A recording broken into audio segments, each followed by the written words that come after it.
بسم اللہ الرحمن الرحیم۔ السلام علیکم ورحمۃ اللہ وبرکاتہ۔ آج کیونکہ 7 سپٹمبر ہے اور یہ بڑا اہم تاریخ ساز دن ہے، کیونکہ 7 سپٹمبر 1974 وہ تاریخ ساز دن ہے جب پاکستان کی آئین ساز اسمبلی نے بحث و مباحثہ، سوال و جواب اور ہر پہلو پر مکمل غور و خوض کے بعد قادیانیوں کی حیثیت کا تعین کیا اور متفقہ طور پر انہیں غیر مسلم قرار دیا، غیر مسلم اقلیت قرار دیا۔ عقیدہ ختم نبوت اسلام کی اساس اور بنیاد ہے جس پر دین اسلام کی پوری عمارت کھڑی ہے۔ اگر یہ عقیدہ نہ ہو تو اسلام کی عمارت کسی صورت بھی قائم نہیں رہ سکتی۔ یہ عقیدہ درجے کے لحاظ سے توحید کے بعد ہے، لیکن اہمیت کے لحاظ سے عقیدہ توحید سے بڑھ کر ہے، کیونکہ توحید کی سالمیت بھی اسی عقیدے سے ممکن ہے۔ یہی وجہ ہے کہ قرآن مجید کی 100 سے زائد آیات مبارکہ، حضرت محمد صلی اللہ علیہ وسلم کی تقریباً 200 سے زائد احادیث مبارکہ اس بات پر دلالت کرتی ہیں کہ تاجدار ختم نبوت حضرت محمد صلی اللہ علیہ وسلم اللہ کے آخری نبی اور رسول ہیں۔ آپ صلی اللہ علیہ وسلم کے بعد جو بھی شخص کسی بھی درجہ میں نبوت کا دعویٰ کرے وہ دائرہ اسلام سے خارج ہے۔ قرآن مجید میں ارشاد ربانی ہے کہ ما کان محمد ابا احد من رجالکم ولکن رسول اللہ وخاتم النبیین، کہ نہیں ہے حضرت محمد صلی اللہ علیہ وسلم کسی کے باپ مردوں میں سے، تمہارے مردوں میں سے، بلکہ وہ اللہ کے رسول اور خاتم النبیین ہیں اور اللہ تعالیٰ ہر چیز کو جانتا ہے۔ اس آیت کریمہ میں اللہ تعالیٰ نے اپنے پیارے محبوب کا نام لے کر کہ محمد صلی اللہ علیہ وسلم کا نام لے کر فرمایا کہ میرے محبوب خاتم النبیین ہیں۔ نام پاک کا ذکر ہی اس لیے کیا کہ کوئی اور اپنے لیے راہ نہ نکال سکے، راہ ہموار نہ کر سکے۔ پھر خود سرکار دو عالم صلی اللہ علیہ وسلم نے وضاحت فرما دی کہ میں خاتم النبیین ہوں، میرے بعد کوئی نبی نہیں ہے۔ ایک اور حدیث مبارکہ میں بڑی خوبصورت مثال دیتے ہوئے حضور اکرم صلی اللہ علیہ وسلم نے فرمایا، میری اور مجھ سے پہلے گزرے ہوئے انبیاء اکرام علیہ الصلوۃ والسلام کی مثال ایسی ہے جیسے ایک شخص نے ایک عمارت بنائی اور خوب حسین و جمیل بنائی، مگر ایک کونے میں ایک اینٹ کی جگہ خالی رہی۔ لوگ اس عمارت کے ارد گرد پھرتے اور اس کی خوبصورتی پر حیران ہوتے، مگر ساتھ ہی یہ بھی کہتے کہ اس اینٹ کی جگہ کیوں نہ رکھی گئی۔ آپ صلی اللہ علیہ وسلم نے فرمایا، وہ اینٹ میں ہوں اور میں خاتم النبیین ہوں۔ ایک اور روایت میں حضور نبی کریم صلی اللہ علیہ وسلم نے فرمایا کہ میری امت میں سے 30 کذاب ہوں گے جن میں سے ہر ایک دعویٰ کرے گا کہ وہ نبی ہے، حالانکہ خاتم النبیین ہوں میں، میرے بعد کوئی نبی نہیں آئے گا۔ بے شک دشمنان اسلام کی جانب سے ہر دور میں مسلمانوں کو اسلام سے گمراہ کرنے کی کوششیں جاری رہیں۔ مختلف فاطر العقل لوگوں نے نبوت کا دعویٰ کیا لیکن وہ اپنے انجام کو پہنچے۔ 20ویں صدی کے آغاز میں بھی برِ صغیر پاک و ہند میں مرزا غلام احمد قادیانی نے انگریز کی اماں پر نبی ہونے کا دعویٰ کیا تو علماء مشائخ میدان عمل میں اترے اور جھوٹی نبوت کے دعوے دار کی ایک نہ چلنے دی، ہر میدان میں شکست سے دوچار کیا۔ قانونی حیثیت سے مقدمہ بہاولپور فتنہ قادیانیت کے تابوت میں پہلی کیل ثابت ہوا۔ اس مقدمہ کا خلاصہ یہ ہے کہ تحصیل احمد پور شرقیہ ریاست بہاولپور میں عبدالرزاق نامی شخص جو ہے وہ مرزئی ہو کر مرتد ہو گیا اور اس کی منکوحہ غلام عائشہ بنت مولوی الہی بخش نے اپنے باپ کے توسط سے 24 جولائی 1926 کو احمد پور شرقیہ کی مقامی عدالت میں فسق نکاح کا دعویٰ کر دیا۔ یہ مقدمہ بالآخر ڈسٹرکٹ جج بہاولپور کو بغرض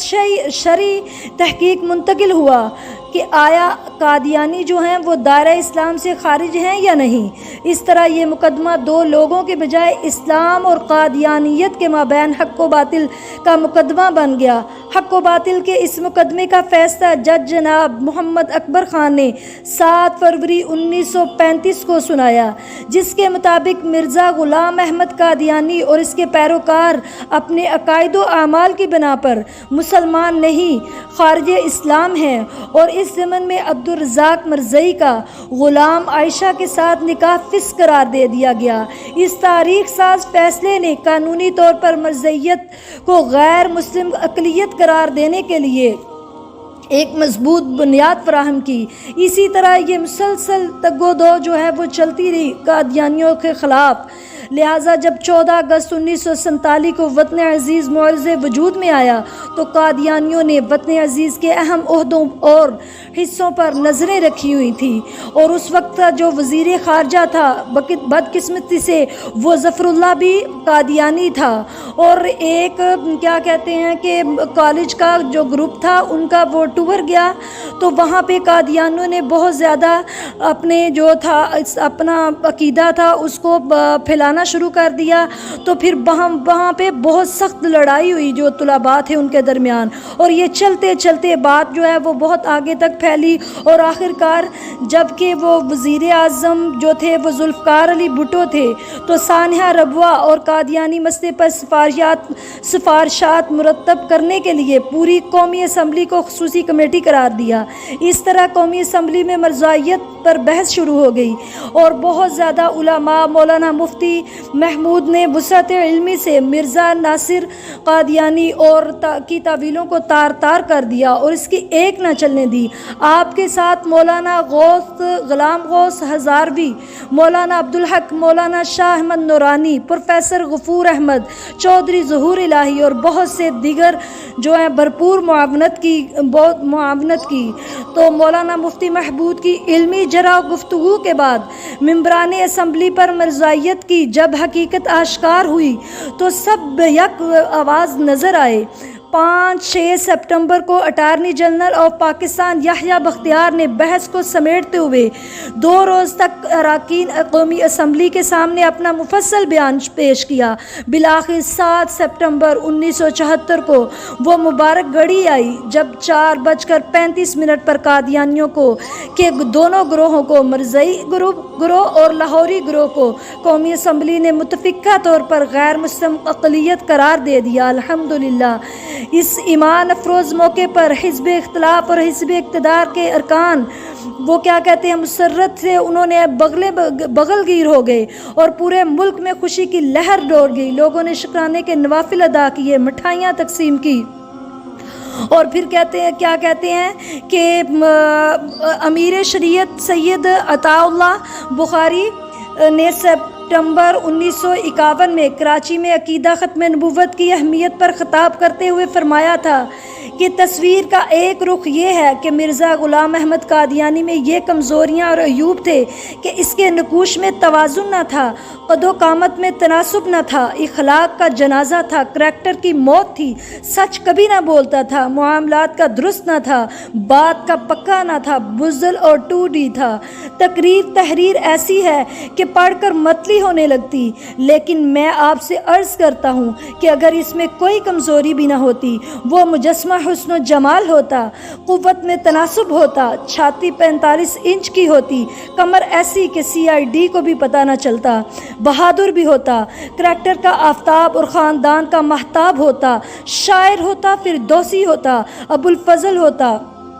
ابوالفضل اس کا پانی بھرتا، خیام اس کی چاکری کرتا، غالب اس کا وظیفہ خوار ہوتا، انگریزی اس کا شیکسپیئر ہوتا اور اردو کا ابوالکلام ہوتا، پھر نبوت کا دعویٰ کرتا تو کیا ہم اسے نبی مان لیتے؟ میں تو کہتا ہوں کہ اگر حضرت علی کرم اللہ وجہ علیہ دعویٰ کرتے جسے تلوار حق نے دی اور بیٹی مصطفیٰ صلی اللہ علیہ وسلم نے دی، سیدنا ابوبکر صدیق رضی اللہ تعالی عنہ، سیدنا عمر فاروق، سیدنا عثمان غنی رضی اللہ تعالی عنہما بھی دعویٰ کرتے تو کیا بخاری انہیں نبی مان لیتا؟ نہیں، ہرگز نہیں۔ میاں آقا صلی اللہ علیہ وسلم کے بعد کائنات میں کوئی انسان ایسا نہیں جو تخت نبوت پر سج سکے اور تاج نبوت و رسالت جس کے کے سر پر ناز کرے۔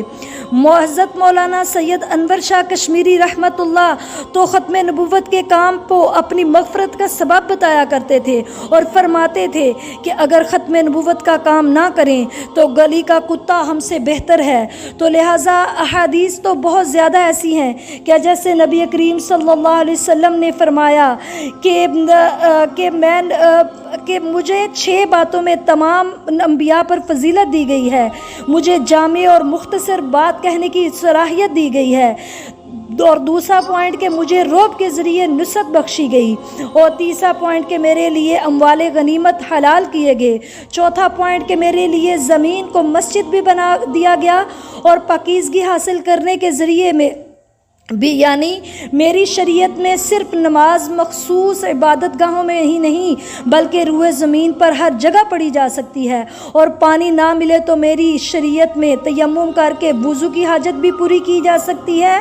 اور غسل کی حاجت بھی پوری کی جا سکتی ہے۔ اور 5واں پوائنٹ جس میں انفرادیت نبی کریم صلی اللہ علیہ وسلم کو حاصل ہے کہ مجھے تمام دنیا کے لیے رسول بنایا گیا ہے، اور مجھے 6واں پوائنٹ کہ مجھ پر انبیاء اکرام علیہم الصلاۃ والسلام کا سلسلہ ختم کر دیا گیا ہے۔ سبحان اللہ۔ رسول اللہ صلی اللہ علیہ وسلم نے فرمایا کہ رسالت اور نبوت کا سلسلہ ختم ہو گیا، میرے بعد اب کوئی نہ رسول آئے گا نہ کوئی نبی آئے گا۔ اور پھر نبی کریم صلی اللہ علیہ وسلم نے فرمایا میں محمد ہوں، میں احمد ہوں، میں ماہی ہوں کہ میرے ذریعے کفر محو کیا جائے گا، میں حاشر ہوں کہ میرے بعد لوگ حشر میں جمع کیے جائیں گے، یعنی میرے بعد اب بس قیامت ہی آنی ہے، اور میں عاقب ہوں، اور عاقب وہ ہے جس کے بعد کوئی نبی نہ ہو۔ رسول اکرم صلی اللہ علیہ وسلم نے فرمایا کہ اللہ تعالیٰ نے کوئی نبی نہیں بھیجا جس نے اپنی امت کو دجال کے خروج سے ڈرایا نہ ہو، مگر ان کے زمانے میں وہ نہ آیا۔ اب میں آخری نبی ہوں اور تم آخری امت ہو، لا محالہ اب اس کو تمہارے اندر ہی نکلنا ہے۔ اور پھر کہتے ہیں کہ نبی کریم صلی اللہ علیہ وسلم نے فرمایا کہ میرے بعد کوئی نبی نہیں، اگر نبی ہوتا تو عمر خطاب ہوتے۔ رسول اللہ صلی اللہ علیہ وسلم نے فرمایا کہ حضرت علی رضی اللہ تعالیٰ عنہ سے کہا کہ میرے ساتھ تمہاری نسبت وہی ہے جو موسیٰ علیہ الصلوۃ والسلام کے ساتھ ہارون علیہ الصلوۃ والسلام کی تھی، مگر میرے بعد کوئی نبی نہیں آیا۔ ان احادیث میں اللہ کے فضل و رحمت سے ہر دور میں ائمہ اکرام اور مجتہدین امت نے یکساں موقف اپنایا ہے کہ نبی کریم صلی اللہ علیہ وسلم کی ختم نبوت پر نقب لگانے والے تمام مجرمین بالاتفاق کفار ہیں، وہ دنیا میں بھی عبرت کا نشان بنے اور آخرت میں بھی ان کے لیے دردناک عذاب ہے۔ اور نبی کریم صلی اللہ علیہ وسلم کی زندگی میں ہی ایک مسلمہ کذاب جو ہے اس نے بھی نبوت کا دعویٰ کیا، حالانکہ وہ نبی کریم صلی اللہ علیہ وسلم کو ماننے والا بھی تھا، اس کے مطلب مانتا تھا کہ نبی کریم صلی اللہ علیہ وسلم بھی آخری نبی ہیں۔